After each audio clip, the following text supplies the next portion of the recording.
So makikita nyo, kung kagaya nung kay Akihiro, medyo slight na medyo coverage sa layunin ng ating Panginoon. Pero, hindi guys sa ating Panginoon, ang kapayapaan na nais niya ay absolute truth, absolute peace.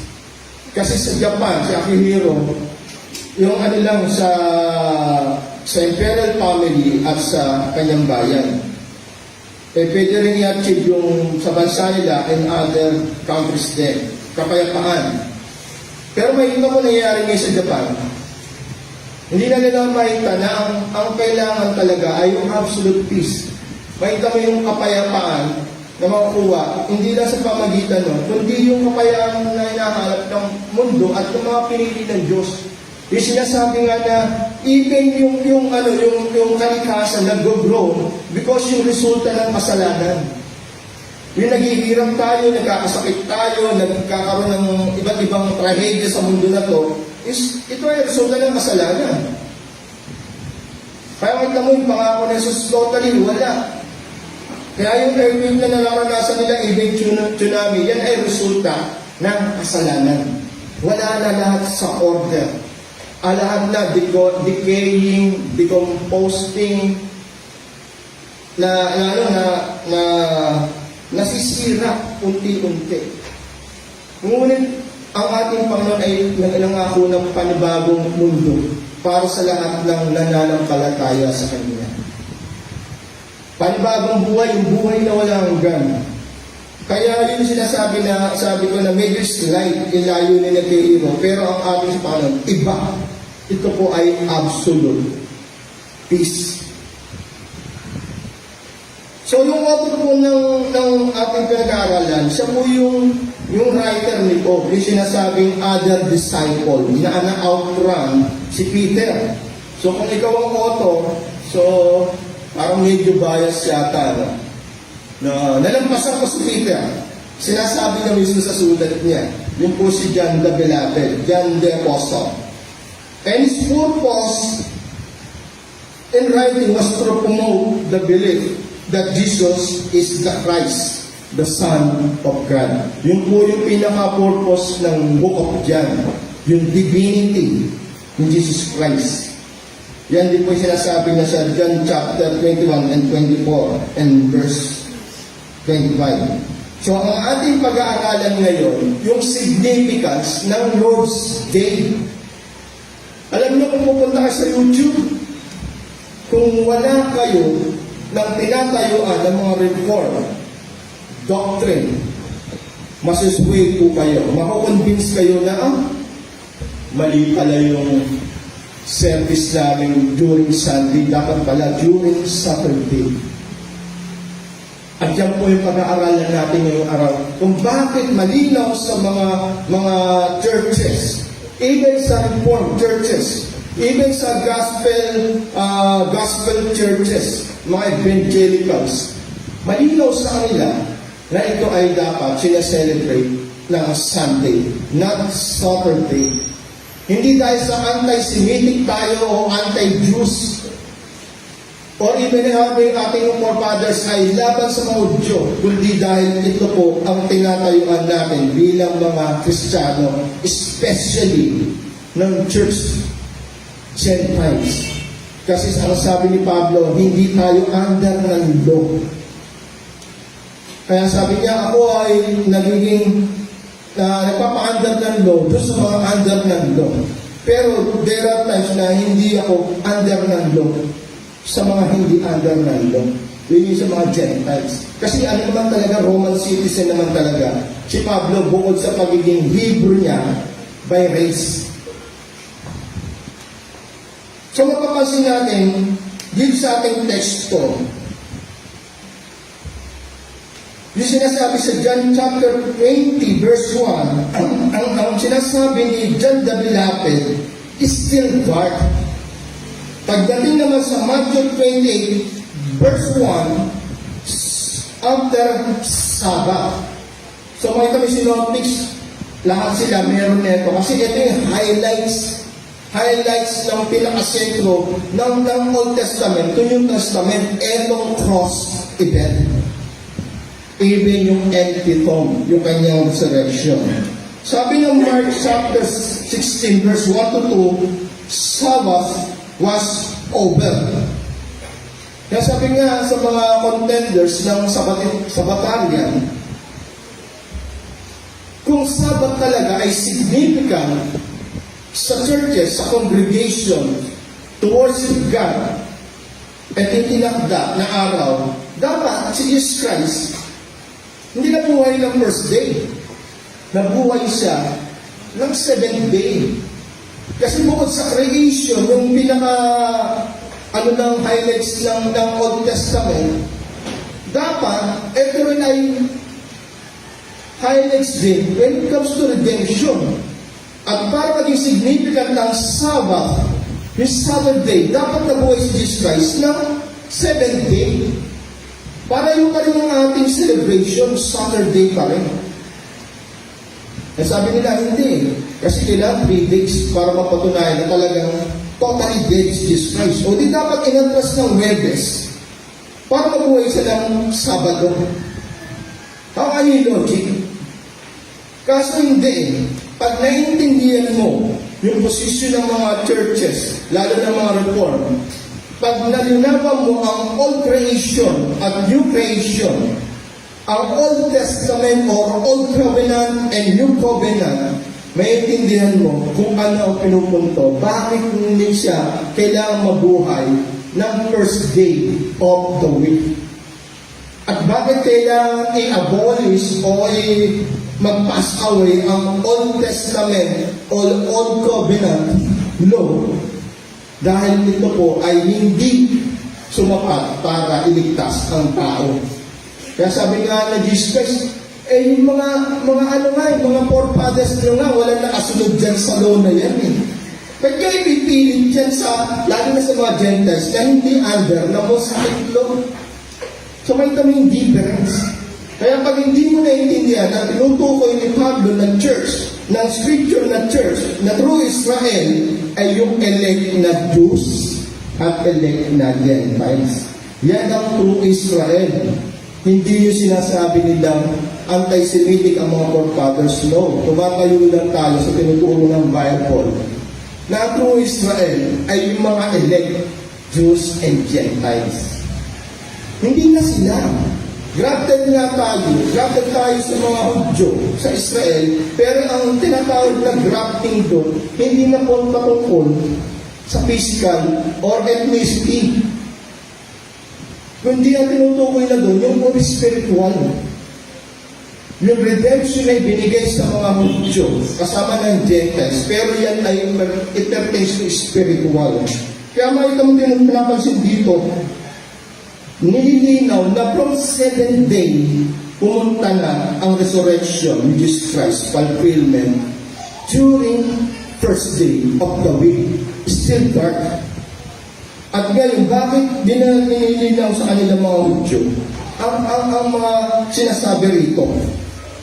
Alam nyo, ang calendar ng mga Hudyo during that time, hindi kaya sa atin ngayon na may Sunday, Monday, Tuesday, Wednesday, hanggang Saturday. Sa kanila, ang week sa kanila, by number.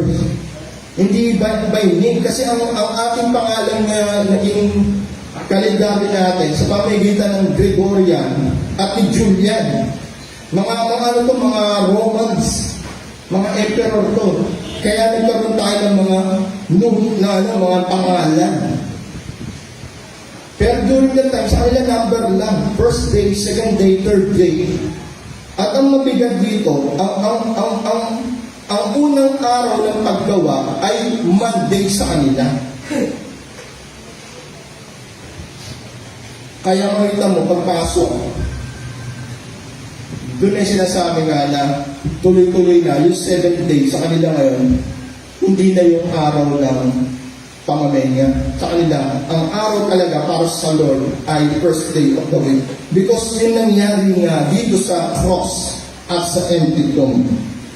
Ngayon, sa parable of workers in vineyard, sa Matthew 20, verses 1 to 16, tingnan natin, ang first hour of the day sa kanila ay 1 a.m.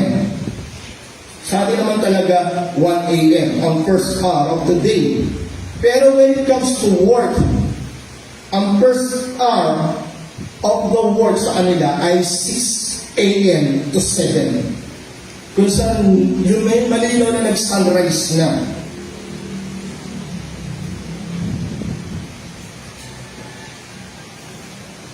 The conventional Jewish way of calibrating the time of the day is reckoned to the first hour of the day, which rises up dawn, that is to say, approximately 72 minutes, 6 hours before the sunrise. So from 1 o'clock a.m. to 6, papasok ngayon yung first hour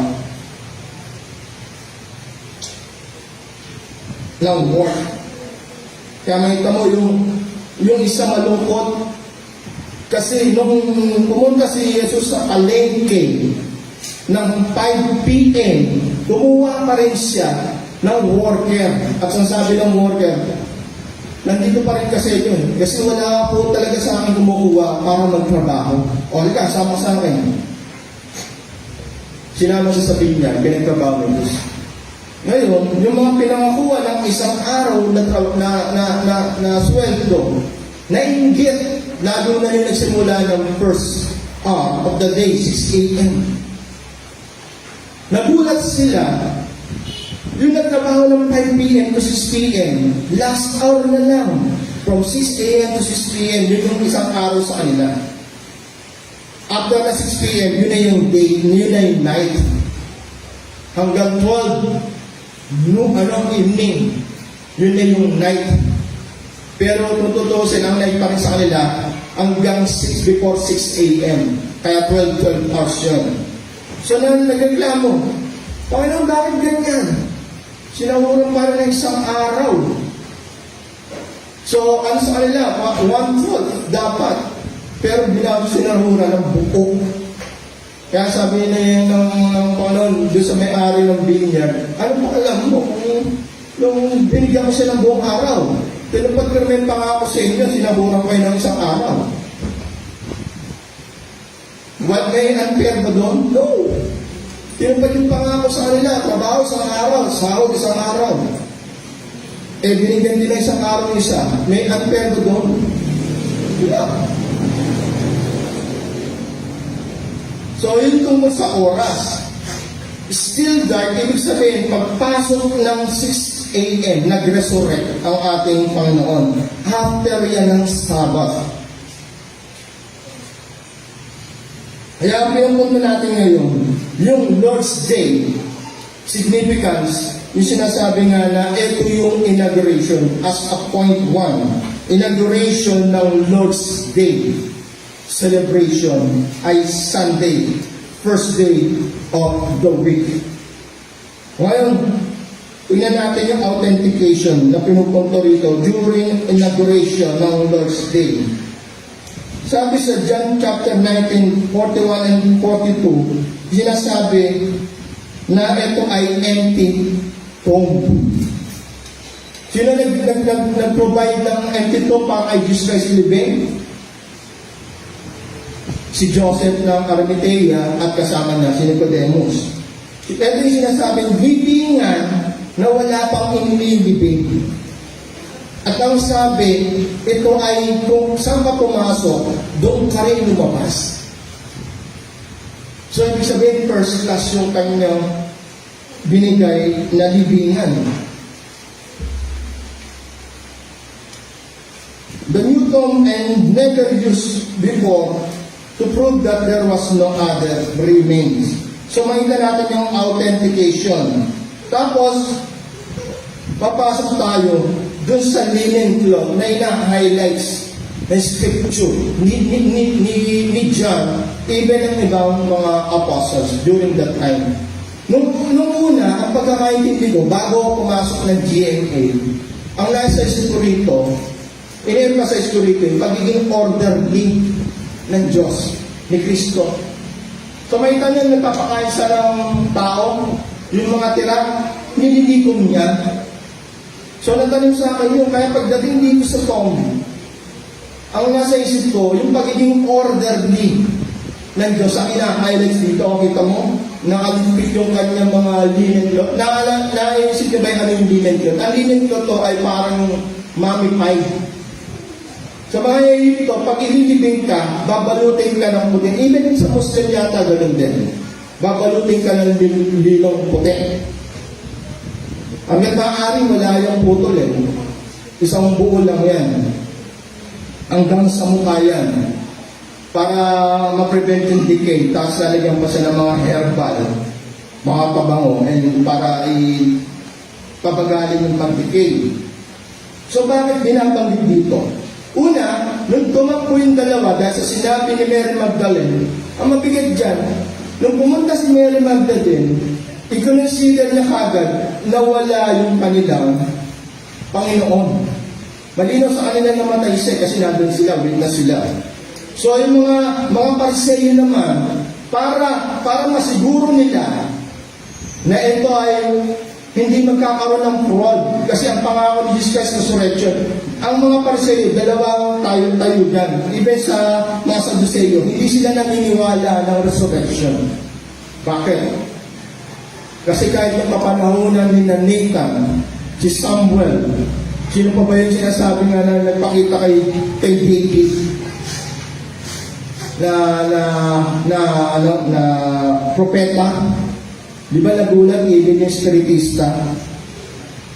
Kasi hindi pa sa kanila nakakarating yung history na mayroong patay na nabuhay.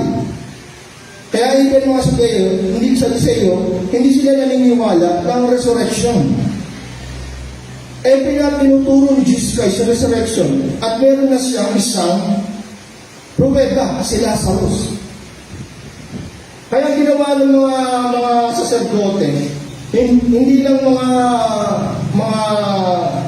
bantay ng templo, kundi yung mga Roman guards, isinama rin para magbantay doon. Para walang magkaroon ng fraud, hindi siya nakawin. So, ngayon kami mga Roman guards doon, mga mantutubuno ang katawan. At yung mabigat doon, yung pinakamalaking bato, bilang takip doon sa bunganga ng libingan. Na hindi lang sa tao, kailangan maraming tao at matitipuno ang kaya magkalismo. At ang sabi pa, nilagyan pa yun ng selyo para hindi siya mapampered, para malaman talaga na yan ay walang gumalaw. Pero ang nangyari, during that day, first day of the week, early in the morning, nagkaroon ng earthquake. At ang pinakamabigat dyan, nung pinag-aaralan ko, yung mga Roman guards natutulog that day. Para bang nagbigay ng yung mga ninanakawan ngayon, yung nakakalanghap ng pampatulog. Nakatulog sila. At nung nakatulog sila, doon sila nagulantang. Pagka-gising nila, nakabukas na yung libingan. Nakaalis na yung malaking bato na nagtatakot doon. At ang malaking kasalanan dyan, nakatulog sila. Hindi dahil gusto nilang matulog, kundi pinatulog sila ng ating Diyos. At nagkaroon ng earthquake. Alam nyo, kung ikaw ay Roman guard, magpapatikawalaan ka na rin.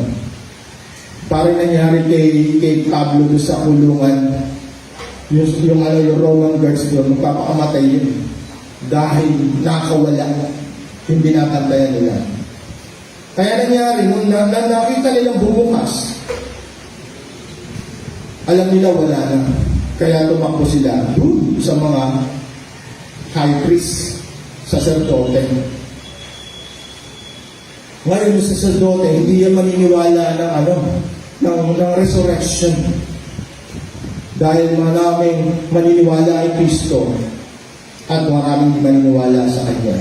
Kaya ayon sa kwento ng Mateo, kinausap niya yung mga Roman guards, ang sabi, after nila magkwento, ang sabi, ito ang ikalat niyo sa bayan.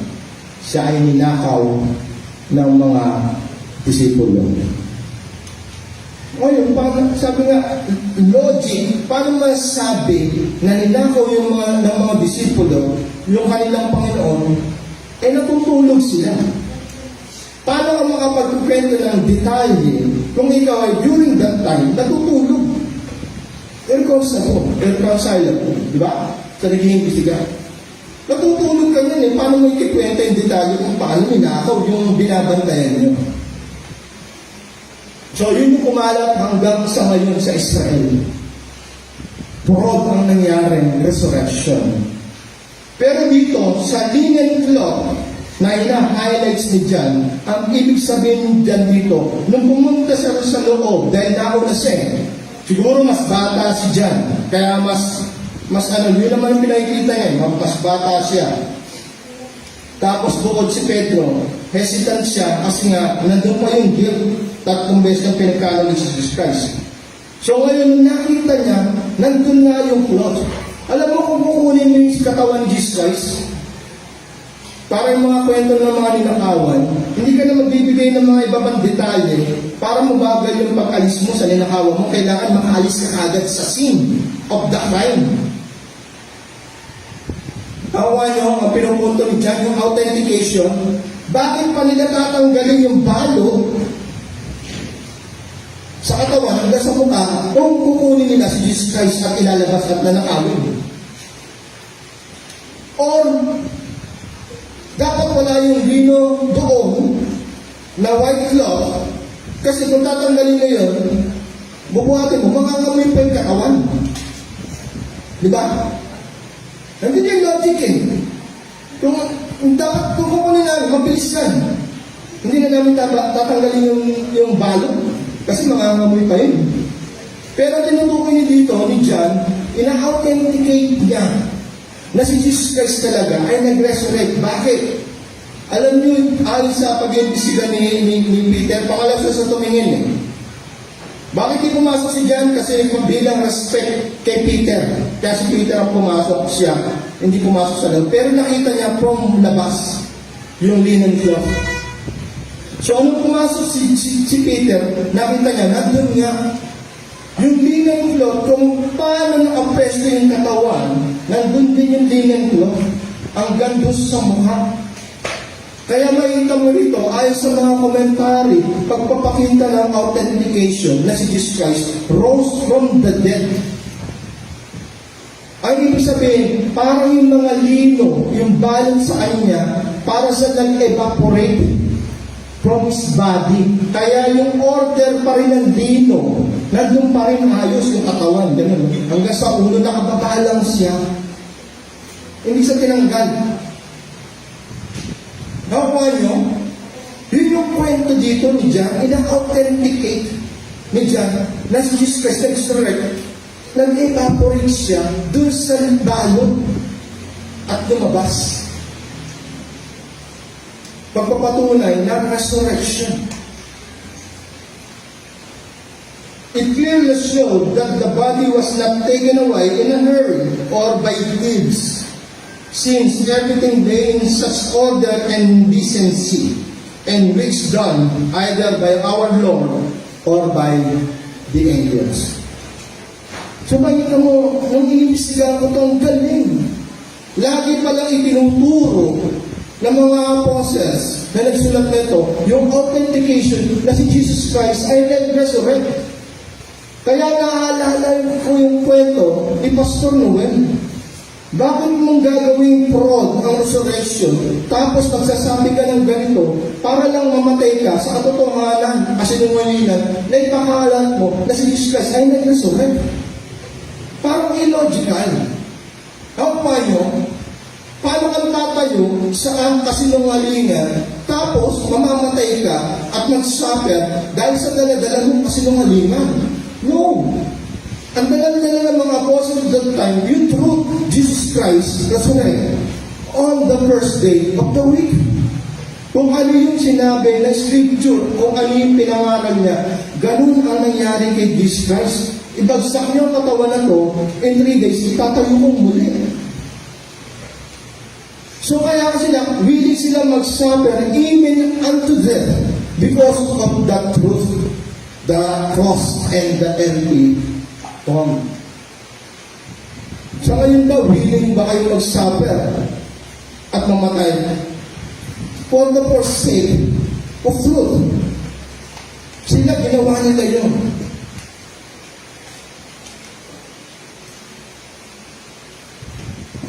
Makita mo, ito yung resurrection. Even yung ascension niya, yung muling pagbabalik niya sa langit, it's also first day of the week. In a Christian's belief, the ascent of Jesus Christ into heaven on the 40th day after His resurrection, it means yung Easter being reckoned as the first day. Even yung kanyang ascension, first day of the week. Pentecost, after His ascension, 7th Sabbath day, equals to 49 days. Then Sunday, yung Pentecost, yung pouring ng Holy Spirit sa mga disciples, sa apostles. Pentecost means 50. After 7th Sabbath, or Feast of Weeks, 49. After that, Pentecost, first day of the week. Hindi sa tsamba. Talagang idiniin ng Scripture na ang fulfillment ng redemption ay first day of the week, hindi 7th day. Para i-commemorate natin yung Old Testament hanggang ngayon. Hindi. Tinakpan na dahil hindi na fulfill ang Old Testament, Old Covenant, Mosaic Law. Kaya meron ngayon, si Jesus Christ as a fulfillment, siya nag-fulfill ng 300 plus na laws. Hindi nga nila masunod eh. Sabi nga ni Pablo, hindi nyo nga magawa yan. Tapos magagawa na sa mga hentil. Kaya malinaw, nag-vanish ngayon yung Old Testament law. And ito ngayon yung New Covenant. Christ Covenant, Christ's law. Jews observe 7 Sabbath days after Passover, and then the day following the 7th Sabbath was Pentecost, Sunday, first day of the week. So, makita natin yung significance, even yung authentication ng kanyang resurrection, even yung authentication ng araw from 7th day to first day of the week. Hindi lang mga Sabbatarian ang kumukontra sa Sunday celebration natin. Even mga New Covenant theologians, yung NCT, yung sinasabi ng mga reform, magkakaano yan, even mga Baptist, meron din sa Batarian. Ang text ko na ginagamit nila ay Romans 14:5. One man esteem one day. Romans 14:5. And Colossians chapter 2 verse 16. Ang kinocontent ng mga New Covenant theologians, ang araw ay hindi siya ang significant, kundi yung fellowship lang.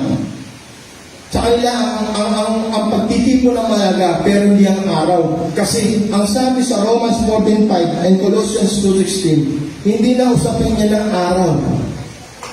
Ang araw ay equal na tinuturo. Patay-patayan every day, anytime. Gaya na sinasabi sa Acts, every day nagtitipon-tipon sila.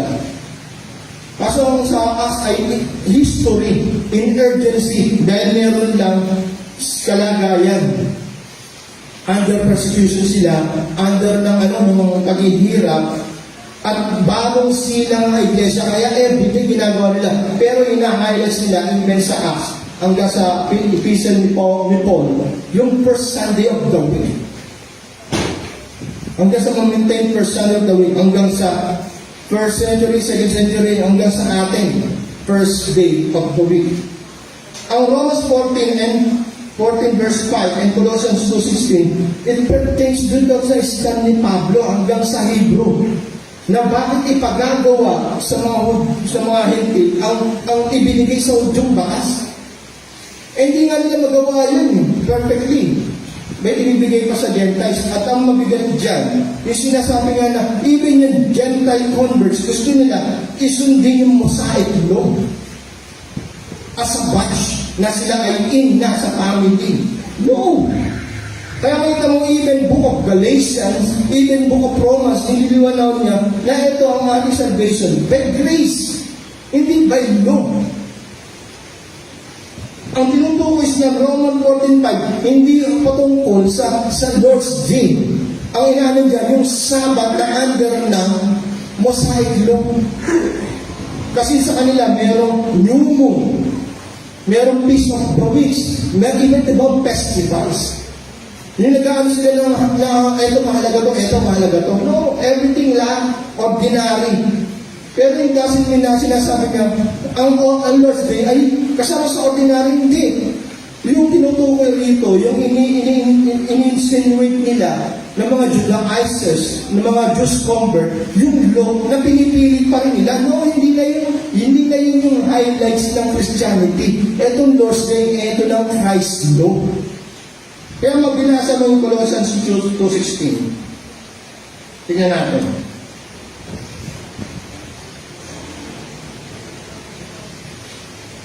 Colossians chapter 2 verse 16 and the following.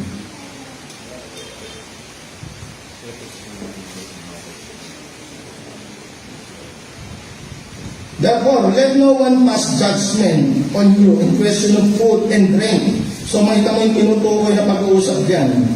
Or with regard to a festival, or a new moon, or a Sabbath. Ang tinutukoy ba dyan yung Lord's Day, yung first day of the week? Yung pinagtatalunan kung ano dapat ang ating celebration or service. Ang sabi sa verse 17, these are a shadow of the things to come, but the substance belongs to Christ. So makita mo pumapasok ngayon yung legalism, yung diet nila, even yung asceticism or yung worship sa angels, or going about details sa visions. Yan yung context dyan. Hindi about Lord's Day, ng first day of the week na celebration. Ang context dyan ni Pablo, kung ano ba, consistent pa rin sa even sa Hebrew, na hindi na tayo under ng law. Even ganun din sa Romans chapter 14, verse 5. Hindi pwedeng magbangga-bangga ang scripture. Isa lang po ang author niyan. Si Pablo rin nag-i-insist na itong resurrection ang ating celebration. Even John, even Peter, walang nagko-contradict dyan. Kasi ang fulfillment ng ating redemption ginawa during first day of the week. Sa isang bansa, anong pinaka-celebration natin? Yung bansa natin, anong pinaka-matinding celebration natin as a country? Ano sa tingin nyo? Philippine Independence Day. Even sa Amerika, may Thanksgiving sila. Meron silang yung independence nila. As a country, yan yung ating pinag-celebrate. Bilang mag-asawa, anong sineselebrate mo? Anniversary. As a Christian, ano sineselebrate mo? Sabbath? Saturday? Nabuhay nga ng first Sunday yun. Ng first day of the week. Yung fulfillment ng redemption. Ito na yung highlights. Ito na yung katibayan na yung sakripisyo ni Jesus Christ, sinasabing it is finished, tinanggap ng Ama. Kaya nagkaroon ng resurrection, pagpapatunay na sa kabila ng kamatayan, ika'y muling mabubuhay. At lahat na maniniwala kay Kristo at mananampalataya, may katunayan na sa yung prototype firstborn. Di ba? So ang celebration, hindi dapat Sabado, Linggo. Kaya ako din dito, dahil napakatindi ng pandaraya na gawin mo ang celebration, ang worship service ng Sabado kaysa sa Linggo.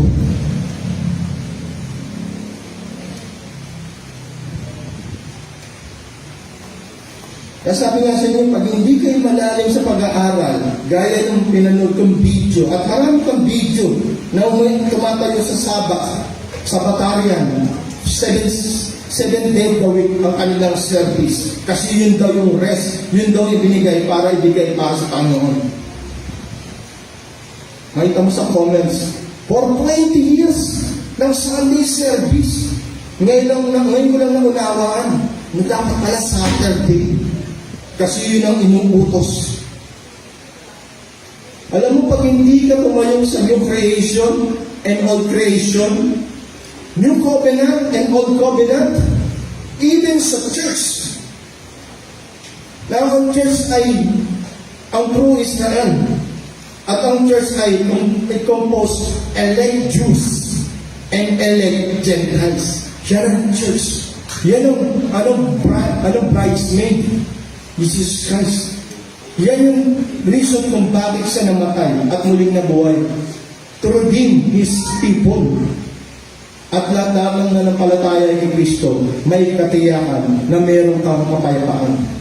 May katiyakan ka na buhay na walang hanggan sa pagpikit ng iyong mata. At marami mga kapatid natin, even pastors, na ini-enjoy na yung pangako na yun. Sana ma-enjoy mo rin yung pangako na yun. Kasi hanggat wala kang eternal life, hindi mo ma-attain ang peace na meron dito sa mundo na to. Walang peace dito. Sabi sa Old Testament, no peace. Maniwala ka. Even sa Akihiro, ang peace na sinasabi niya, temporal. Ang ibinibigay ni Jesus Christ na peace, eternal.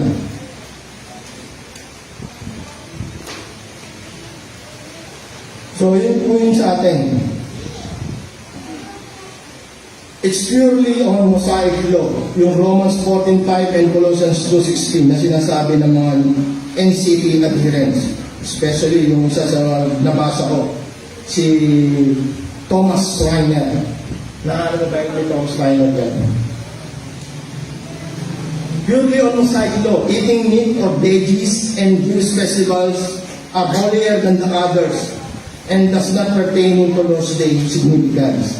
It's between Jewish and Gentile converts. Jewish converts still think that the new moons and Jewish festival are holier than the other days and ought still to be observed. So, as a challenge sa atin. So, if Sabbath is significant, why is our Savior resurrected on Sunday and not on Saturday?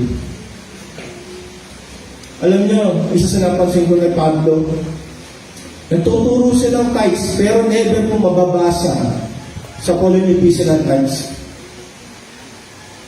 Kasi, tinatalikuran niya yung pagiging, pariseyo, yung hinihingi sa kanya verbatimly when it comes to law.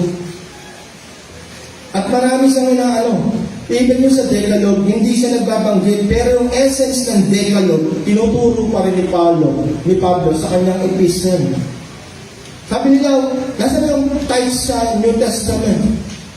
Alisin natin yung gospel kasi nandun si Jesus Christ nagtuturo ng tithes. Pero sa yung Pauline ng epistle, wala kang mababasa ang tithes. Pero yung essence ng pagbibigay, nandun pa rin. Kasi tinalikuran niya na yung pagiging pariseyo niya. Parang si Luke, si Matthew. Ano si Matthew? Si Levi siya before. Dahil dinidespise niya at abhor sa kanya yung kanyang dati niyang katauhan, ang ginagamit niya as a name, Matthew. Never na nang binanggit ang pagiging Levi. So sa inyo ba? Bagong tao na ba kayo ngayon? Binago na nga ba kayo ni Kristo? Yung mga pinapahalagahan mo ba dati Hindi mo na pinahalagaan ngayon, ang pinahalagaan mo lang kung ano yung pinahalagaan ng Diyos. Tunay na bang kasama ka sa dahilan kung bakit kailangan niya mamatay at muling mabuhay para magkaroon ng kaligtasan? Meron kang kaligtasan, kiniklaim mo eternal life. Pero nililigtas mo ba ang sarili mo dito sa mundo na unti-unting nabubulok at patuloy na nagugulok at mas lalo magiging magulo sa hinaharap? O niyayakap mo pa rin yung mundo ginagalawan mo? Yung mga priorities mo dati, priorities mo pa rin ba ngayon? O mas priorities mo na yung kung anong priority at iniibig ng ating Diyos Ama at ibinigay niya ang kalabutungan lang para sa kaligtasan mo? Yung araw ba na ito na ibinigay sa iyo para i-celebrate yung kaligtasan na meron ka, pinahalagahan mo ba? Excited ka ba every first day of the week? Masama pa ba na ibinigay sa iyo ng Diyos ang 6 na araw para magtrabaho sa kabuhayan mo? At puro kuha mo pa rin yung araw na to para kumita ka? Ganyan ba ang isang Kristiyano? Nakaalam ng katotohanan pagdating sa buhay, o still under ka pa rin ng deception, yung under ng turo ng demonyo na hindi, ito malaga sa iyo, ito magpapaligay sa iyo, ito magpapaangat sa iyo, ito magiging dahilan para maging sikat ka at maging kilala sa taas. Pilosopiya ng demonyo yung ginamit kay Jesus yun sa wilderness. Handun ka pa rin ba sa philosophy na yun? Yung essence ng Sabbath, nandito ngayon sa New Testament. New Testament Church, kasama ka doon. Spiritual people ng Diyos. Binigay nga araw na araw pagtatrabaho. Kinukuha ko pa rin yung pampito. Parang ang binigyan ng 7,000. O sige. Sa 7,000, na binigay ko sa iyo, enjoy mo yung 6,000. Yung 1,000, sa akin mo ibigay, ha? Ilaan mo sa akin. Logic, nagagawa ka ba? May nagagawa mo ba yun? Logic. O, ang binibigay mo sa kanya, 0.5, 0.2, 0.3, 300.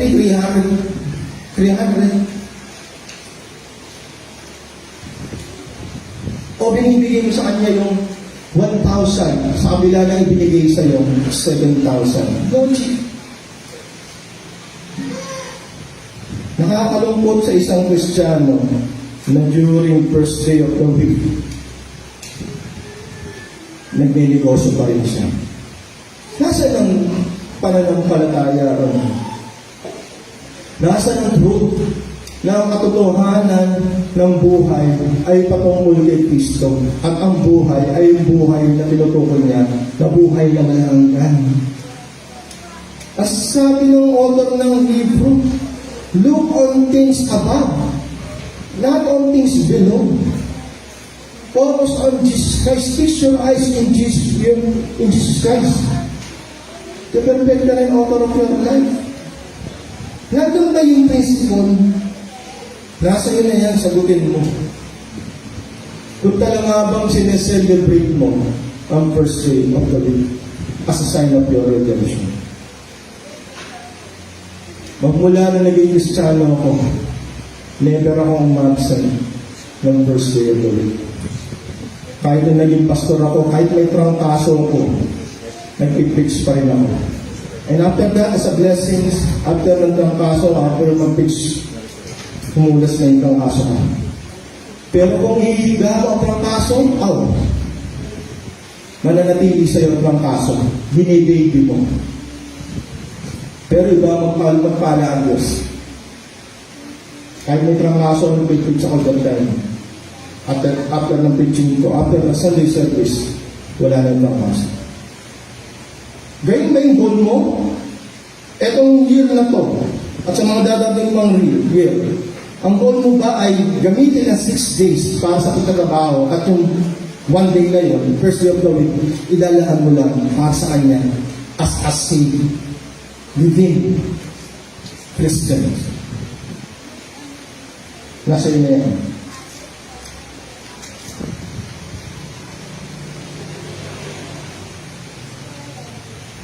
Sa point 2, after ng inauguration,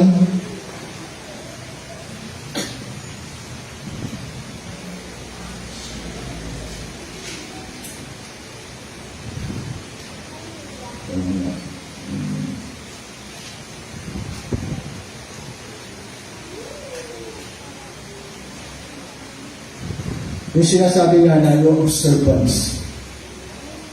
May mo sa verse 19 and 26. Paano natin yung observe ang Lord's Day?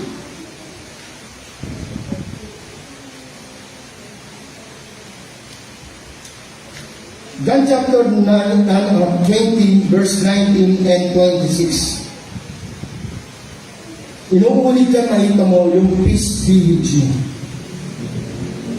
At during that time, sinasabi sa verse 19, yun na natin. On the evening of that day, the first day of the week, the doors being knocked, where the disciples were filled for the Jews, Jesus came and stood among them and said to them, peace be with you. Bakit siya nagdeklara ng peace that time? Kasi makita mo, ang usapin dyan, pagiging sinner natin. At lahat ng sinner ay kaaway, enemy ng Diyos. A holy God. Yan ang biggest problem ng isang tao. Magmula pa ng Eden. Abandon siya sa lahat ng grace at abandon siya sa presence ng Diyos. Because siya ay sinner, transgressor.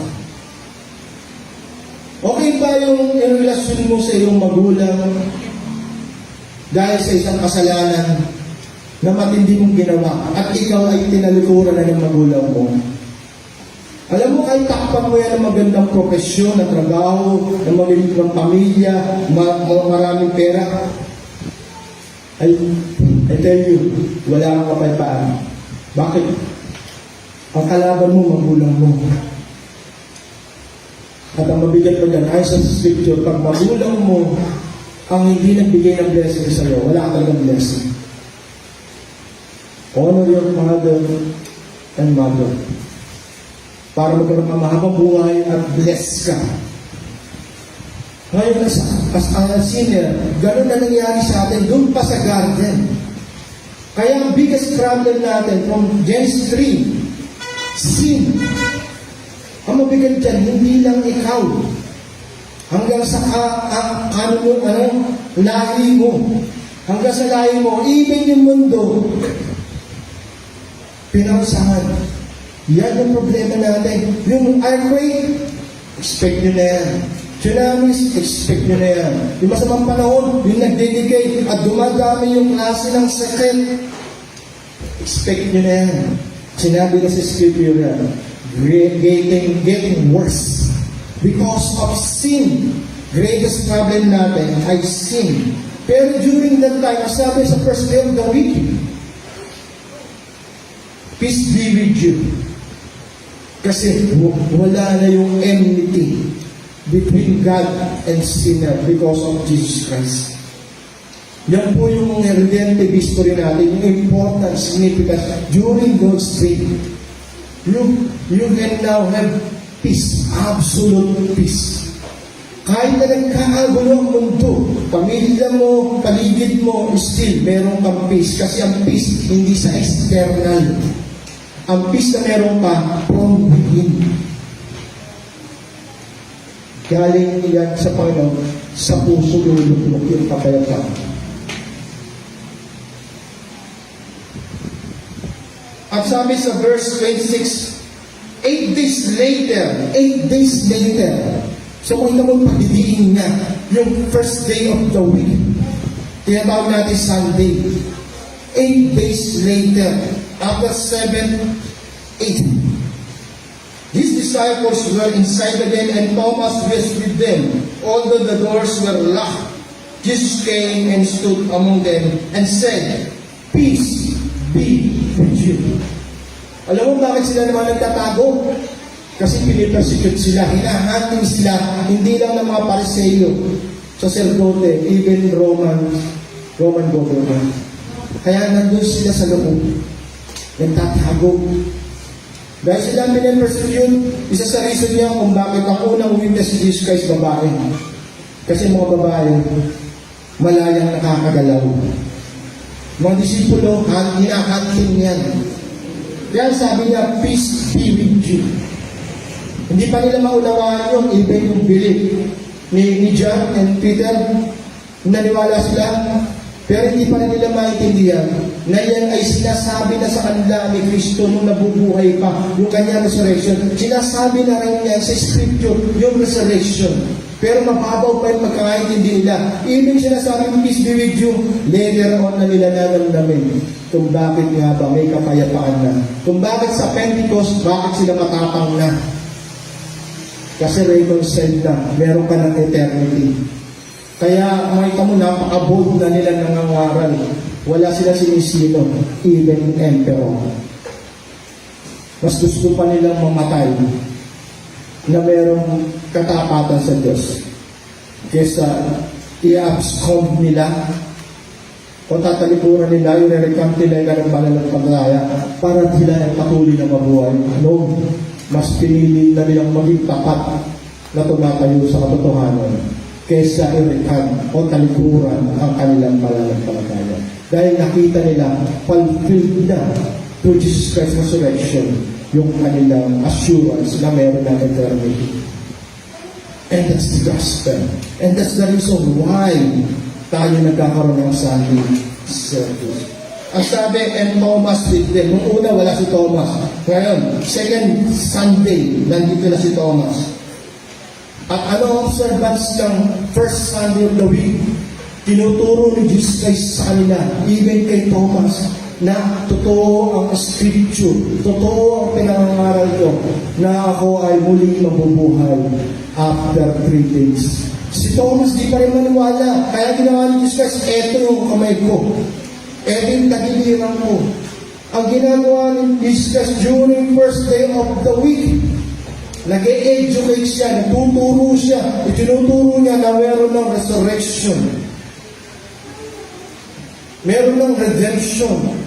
Ako ay muling nabuhay. So ngayon, yun po yung sinasabing, paano natin na-observe ang first day of the week?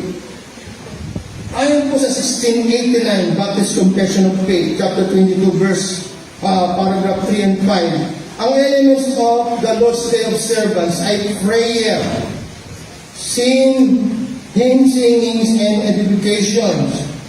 Gaya sinasabi sa Colossians chapter 3 verse 16, Ephesians 5:19. Scripture reading, preaching, Lord's table, giving or offering, and baptism. Other than that, yung po yung sinasabi prescribed observance of the Lord's Day. Tinitingnan mo dito, merong concert or merong dancing, merong playing, wala akong nakita. Iba, meron pang politiko, wala akong nakita dito sa tinatayo akong confession. Ang ibig si Jesus Christ, hanggang sa Acts, hanggang Pauline Epistles, tinuturo kung paano mo i-observe ang first Sunday, first day of the week. Paano sinasagawa? Puro word of God. Jesus Christ, tinuturo niya sa mga tao, even sa road to Emmaus, sa dalawang disciples, about Scripture. Hindi tinuturo kung saan magandang lugar para mamasyal. Hindi tinuturo dito kung sino yung may birthday. Hindi tinuturo dito kung paano magpapalisahan ng banda. Kamalinaw sa atin dapat na ang Lord's Day observance ay patungkulan kay Jesus Christ. Gospel-centered, Christ-centered. Wala nang ibang mga inimbento para mag-enjoy ang mga nasa simbahan. Hindi sa marketplace para lang i-ano mo yung anong gusto ng mga tao. Gusto ng mga tao na healing. O, halika, papuntahin natin sa unahan. Pag-pray natin, pray over natin, healing. Walang ganun. Child's play, yung children's number. O, mga bata, meron kayo ha. Tapos napapalaman yung mga tao. Ang kayo na anak ko, ang ganda anak ko. Sabi ko nung binabalikan ko, ang worship para sa mga regenerated. Pag hindi ka regenerated, nasa yung worship dun? Sabi sa dyan, worship Him in Spirit. Paano mag-worship ang hindi naman regenerated? Wala naman sa kanyang truth. Worship Him in Spirit and truth. Nasa yung truth, hindi naman mag-worship kayo yung mga bata during Sunday service, makakantahin mo. Nag-i-enjoy na din mga nanay, mga magulang. Nag-i-enjoy kaya Lord. Ganyan naman simbahan ngayon, marketing. Marketplace siya. Kung ano yung mga kasaya sa mga tao. Lagyan mo na kompleto ng instruments. Ang instruments namin, meron pa kaming piano, keyboard, meron pa kaming saxophone, meron pa kaming nalimang trumpet. No! Ang sentro ng ating worship, Jesus Christ ang ating Ama. Hindi ang tao ang sentro ng Sunday service. Hindi yung more of emotions pag-aawit ka, no.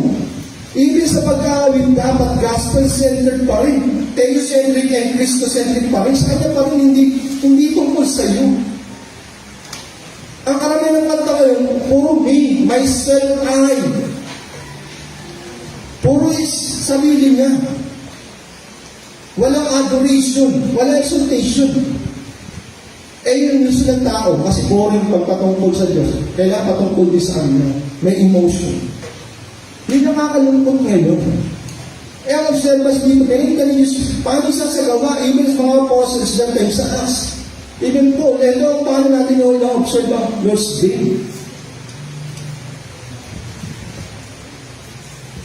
And He said to them, sabi ni Jesus Christ, the Sabbath was made for man, not man for the Sabbath. So the Son of Man is Lord even of the Sabbath. So yung sinasabi sa Mark chapter 2 verse 27-28. Si Jesus Christ ang sentro ng ating Sabbath. Hindi pa ito sa iyo, Sabbath pala eh. Ibig sabihin, dapat magtutulog ako sa bahay niya. Pahinga pala eh. Rest ako, nakaraw ako ng trabaho eh. So sabi ng Lord, Sabbath day, pahinga ko to. Hindi po yun ang ibig sabihin ng Sabbath. Ang Sabbath ay patungkol naman sa Kanya. Tapos may patungkol sa iyo, 6 na araw na yung patungkol sa iyo. Patungkol naman lahat sa Kanya. Bilang sa atin, He must reign over our day of rest. Christocentric, theocentric, it's all about Him. It's not about you. 6 days na, patungkol lahat sa iyo eh. Pati ba naman Sunday, umiirin ka pa ng negosyo, ng trabaho, tapos sabihin mo, redeem ka, hindi na bago ang prinsipyo mo, hindi na bago yung mga bagay na pinahalagahan mo, walang pagbabago, naging religious ka lang, naging churchman ka lang. We must worship God as a sign of continuing memorial of our Savior's resurrection, victory over sin and death, and the ascension of the Holy Spirit as a sign of the baptism of every believers, Jews and Gentiles, yung tinatawag na church through Israel, being part of the new creation, the new covenant. We must worship God because it is the privilege to congregationally worship Him in spirit and in truth for our own benefits. It's really a time of refreshing in His presence. Remember, Psalms 118, verse 24.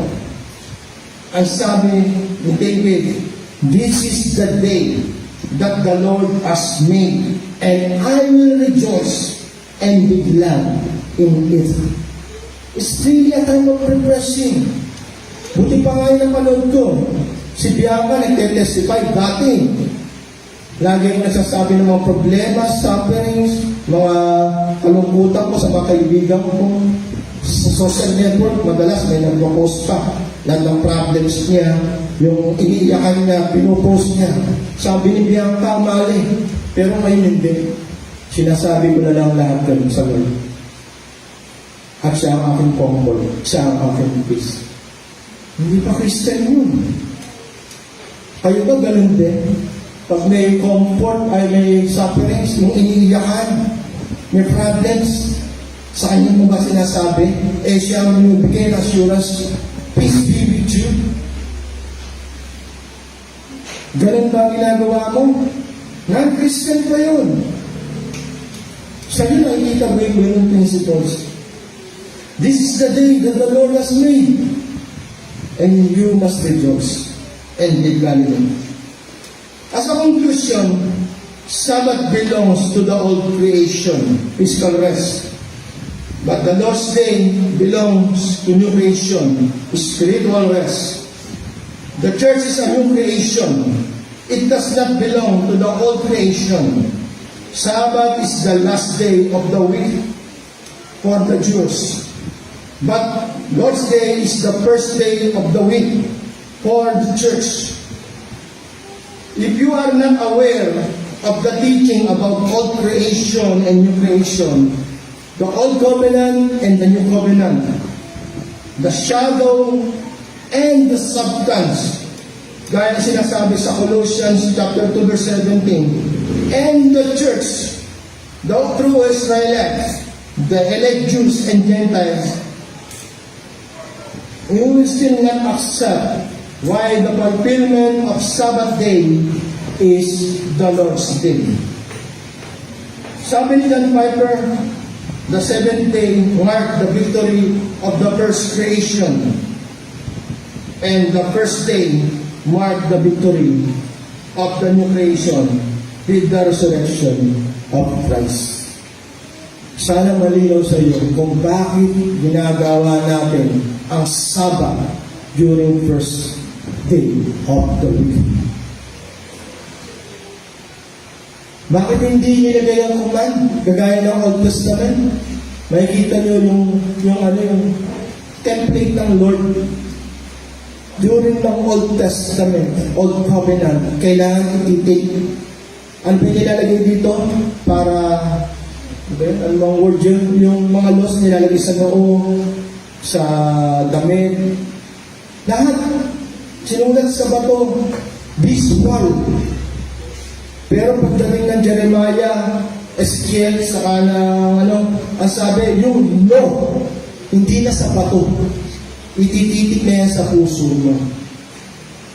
So makita mo, wala talagang malinaw na empathic na ang inuutos na hindi na 7th day ang Sabbath, kundi first day of the week. Hindi na sa empathic kasi inilagay yan sa puso. Makita mo yung template, hindi na kailangan i-command. Every Christian must worship God and celebrate His redemption during first day of the week, not the 7th day.